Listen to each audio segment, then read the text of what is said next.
ಮದ್ದೂರಿನಲ್ಲಿ ಗಣೇಶ ಮೆರವಣಿಗೆ ಮೇಲೆ ಕಲ್ಲು ತೂರಾಟ ಕೇಸ್ಗೆ ಸಂಬಂಧಪಟ್ಟಂತೆ ಈಗಾಗಲೇ ಬೆಂಗಳೂರಿನಲ್ಲಿ ಗೃಹ ಸಚಿವ ಡಾಕ್ಟರ್ ಜಿ ಪರಮೇಶ್ವರ್ ಅವರು ಪ್ರತಿಕ್ರಿಯೆಯನ್ನ ನೀಡಿದ್ದಾರೆ.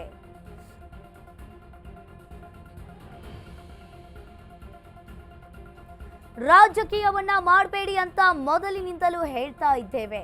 ಯಾರೇ ಕಾನೂನು ವಿರುದ್ಧ ನಡೆದುಕೊಂಡರೂ ಕೂಡ ಕ್ರಮ ಕೈಗೊಳ್ತಾರೆ. ಇನ್ನು ಪೊಲೀಸರು ಅಂತಹವರ ವಿರುದ್ಧ ಕಾನೂನು ಕ್ರಮ ಕೈಗೊಳ್ತಾರೆ. ಇನ್ನು ಮುಸ್ಲಿಂ ಆಗಿರ್ಲಿ, ಹಿಂದೂ ಆಗಿರ್ಲಿ, ಕಲ್ಲೆಸೆದ್ರೆ ಕ್ರಮ ಕೈಗೊಳ್ತಾರೆ. ಬಿಜೆಪಿಯವರು ಅಲ್ಲಿ ಪ್ರಚೋದನಕಾರಿ ಭಾಷಣವನ್ನ ಮಾಡಿದ್ದಾರೆ. ಇನ್ನು ಮತ್ತೆ ಜನರನ್ನ ಗುಲ್ಲೆಬ್ಬಿಸಿದ್ದಾರೆ. ಬಿಜೆಪಿ ಮಾಡ್ತಾ ಇರೋದು ಸರಿಯಲ್ಲ, ವಿರಾವೇಶದಲ್ಲಿ ಮಾತನಾಡಿ ಬಳಸಬಾರದು. ಬಿಜೆಪಿಯವರು ಇದರಲ್ಲಿ ಏನು ಸಾಧನೆಯನ್ನ ಮಾಡಿದಂತಾಯ್ತು ಅಂತ ಪ್ರಶ್ನೆ ಮಾಡಿರುವಂತದ್ದು. ಇದೆಲ್ಲವನ್ನ ಕೂಡ ರಾಜಕೀಯ ಉದ್ದೇಶದಿಂದ ಬಿಜೆಪಿ ಇಲ್ಲಿ ಮಾಡ್ತಾ ಇದೆ. ಮದ್ದೂರಿನಲ್ಲಿ ಗಣೇಶ ಮೆರವಣಿಗೆ ಮೇಲೆ ಕಲ್ಲು ತೂರಾಟ ಕೇಸ್ಗೆ ಸಂಬಂಧಪಟ್ಟಂತೆ ಬೆಂಗಳೂರಿನಲ್ಲಿ ಡಾಕ್ಟರ್ ಜಿ ಪರಮೇಶ್ವರ್ ಅವರು ಪ್ರತಿಕ್ರಿಯೆಯನ್ನ ನೀಡಿರುವಂತದ್ದು.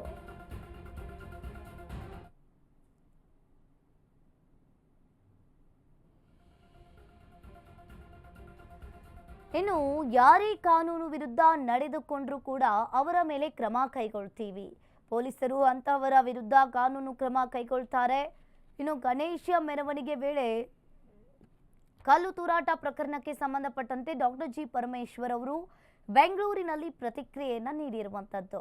ಬಿಜೆಪಿಯವರು ಇಲ್ಲಿ ಮತ್ತೆ ಜನರನ್ನ ಅವರು ಗುಲ್ಲೆಬ್ಬಿಸಿದ್ದಾರೆ. ಬಿಜೆಪಿ ಮಾಡ್ತಾ ಇರೋದು ಸರಿಯಲ್ಲ, ವೀರಾವೇಶದಲ್ಲಿ ಮಾತಾಡಿ ಬಳಸಬಾರದು.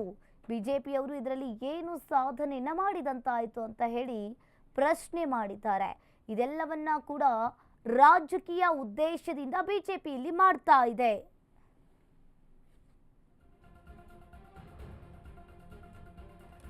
ಇನ್ನು ಒಂದು ರೀತಿಯಾಗಿ ಗಣೇಶ ಮೆರವಣಿಗೆ ವೇಳೆ ಕಲ್ಲು ತೂರಾಟ ಪ್ರಕರಣಕ್ಕೆ ಸಂಬಂಧಪಟ್ಟಂತೆ ಮದ್ದೂರಿನಲ್ಲಿ ಗಣೇಶ ವಿಸರ್ಜನೆಯ ಸಂದರ್ಭದಲ್ಲಿ ಸಾಕಷ್ಟು ಬಿಜೆಪಿ ನಾಯಕರು ಕೂಡ ಮಾತನಾಡಿದ್ರು.